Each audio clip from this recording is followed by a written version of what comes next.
Depuis 2013, le Niger dispose d'un document de politique nationale de modernisation de l'État dont l'impact recherché est que le niveau de satisfaction des usagers des services publics soit amélioré. Et pour que ce changement qualitatif soit une réalité, il faut que les rapports entre l'État, qui est producteur des services publics, d'une part, et les usagers qui en sont utilisateurs, d'autre part, donc il faut que ce rapport soit des plus aisés. Les usagers doivent en particulier connaître la notion de service public, ses principes fondamentaux, ainsi que les conditions pour y accéder. Le service public désigne tout bien ou prestation de services assurés par l'État ou un de ses démembrements, notamment les collectivités territoriales ou les établissements publics, ou sous leur contrôle, n'est-ce pas, en vue de satisfaire un besoin d'intérêt général. Par exemple, la sécurité publique, l'éducation, la santé publique, les services d'assainissement, les services de voirie sont des services publics que nous connaissons et qui sont très courants. Sur le plan institutionnel, est considéré comme service public toute organisation ou un appareil administratif doté d'un ensemble de moyens, notamment humains, financiers et matériels, affectés à l'accomplissement d'une mission d'intérêt général. Il y a 4 principes fondamentaux qu'il faut retenir par rapport au service public. Il y a le principe de continuité du service public, il y a le principe d'égalité de tous devant le service public, il y a le principe de mutabilité et il y a le principe de neutralité. Un élément important sur lequel il faut revenir, c'est l'accès au service public. Cet accès-là est un droit consacré par la Constitution de la 7e République, notamment en ses articles 10, 11, 12 et 13. Et c'est pour faciliter cet accès aux usagers que le Haut Commissariat à la modernisation de l'État a initié une campagne de communication sur les procédures administratives que nous avons appelée le coin de la modernisation. Il s'agit d'une séquence qui permettra à tous les usagers de trouver des réponses pratiques à un certain nombre de questions qu'ils se posent quotidiennement.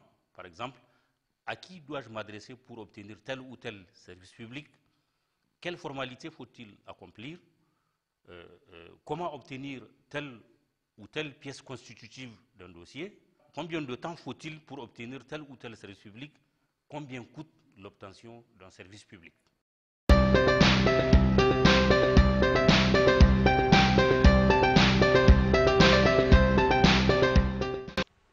Placé sous la tutelle du ministère de la Culture et de l'Élevage, le Centre national de lutte anti-acridienne CNLA a pour rôle essentiel la surveillance et la lutte contre le criquet pèlerin.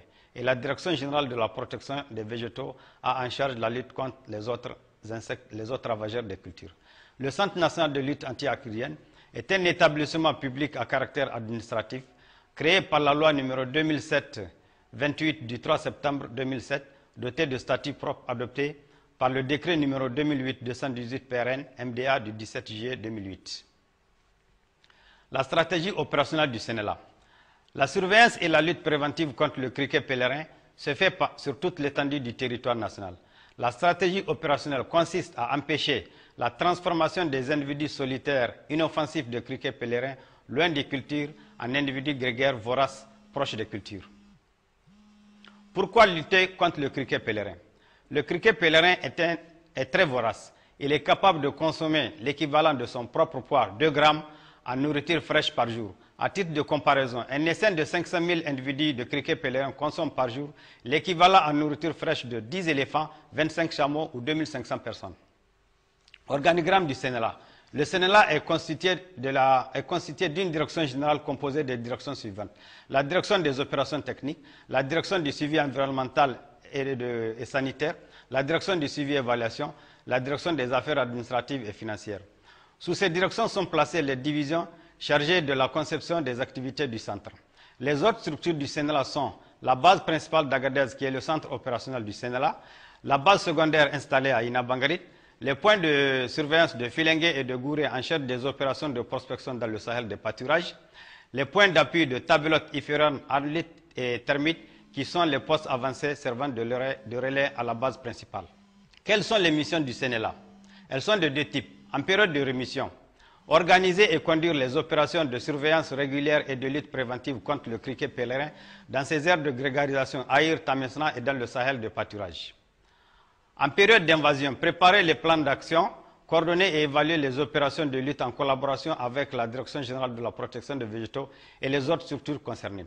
Mettre en œuvre les exigences du cahier de charges environnementales afin d'atténuer les impacts négatifs de la lutte anti-acridienne sur l'homme et l'environnement. Procédure à suivre pour une intervention en cas d'attaque du criquet pèlerin. La remontée de l'information. Information émane des voyageurs, des nomades, des forces de défense et de sécurité, des agents des services techniques ainsi que du personnel de l'information acridienne. Les prospections acridiennes. Ces prospections acridiennes, des prospections régulières et extensives dans les aires de reproduction et de grégarisation du criquet Aïd, Tamesna et dans le Sahel de pâturage, afin de maintenir la population acridienne à un seuil non déménageable pour les cultures et les pâturages. Les prospections peuvent être pédestres, à pied, peuvent être par véhicule ou aériennes par avion. La collecte et la transmission des données du terrain. Les données de terrain ainsi collectées sont enregistrées dans cet appareil qu'on appelle le Eloquus V3, sont aussi enregistrées sur les fiches CLC Pro et transmises en même temps au Centre national de lutte anti-acridienne par la radio-émetteur-récepteur. En cas d'une infestation larvaire, pour que le traitement se justifie, il faut 5000 individus, 5000 larves à l'hectare pour les grosses larves et 50 000 larves à l'hectare pour les petites larves. En cas d'une infestation par des ailés, il faut 500 individus par hectare. On peut avoir affaire à un essai en vol ou bien un essai posé. L'exécution du traitement. Suite aux informations collectées, si une intervention est nécessaire, le CNRA réagit en déployant une équipe d'intervention rapide selon l'ampleur de l'infestation. Mais avant le traitement, un certain nombre de précautions doivent être prises. Porter son équipement de protection individuelle, calibrer les appareils de traitement, utiliser les insecticides et les appareils de traitement conventionnels, évacuer les animaux et les personnes non concernées par le traitement, tenir compte de la direction du vent. L'intervention peut être terrestre, manuelle, peut être par véhicule ou bien par aérienne, par avion. À la fin du traitement, il y a lieu de collecter les emballages vides de pesticides afin de les soustraire des utilisations. À une alerte rapide du criquet pèlerin doit correspondre une réponse rapide. Tel est le gage de la réussite de la lutte contre cet insecte.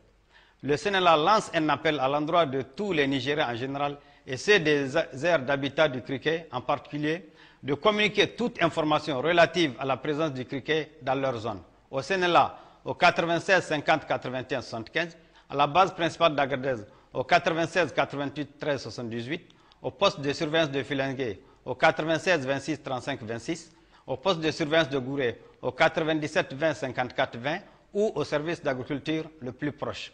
Ainsi, vous participez d'une part à la lutte préventive que nous menons contre le criquet et d'autre part, vous contribuez à l'atteinte de la sécurité alimentaire de nos vaillantes populations qui paient un lourd tribut lors des invasions acridiennes. Je vous remercie de votre aimable attention.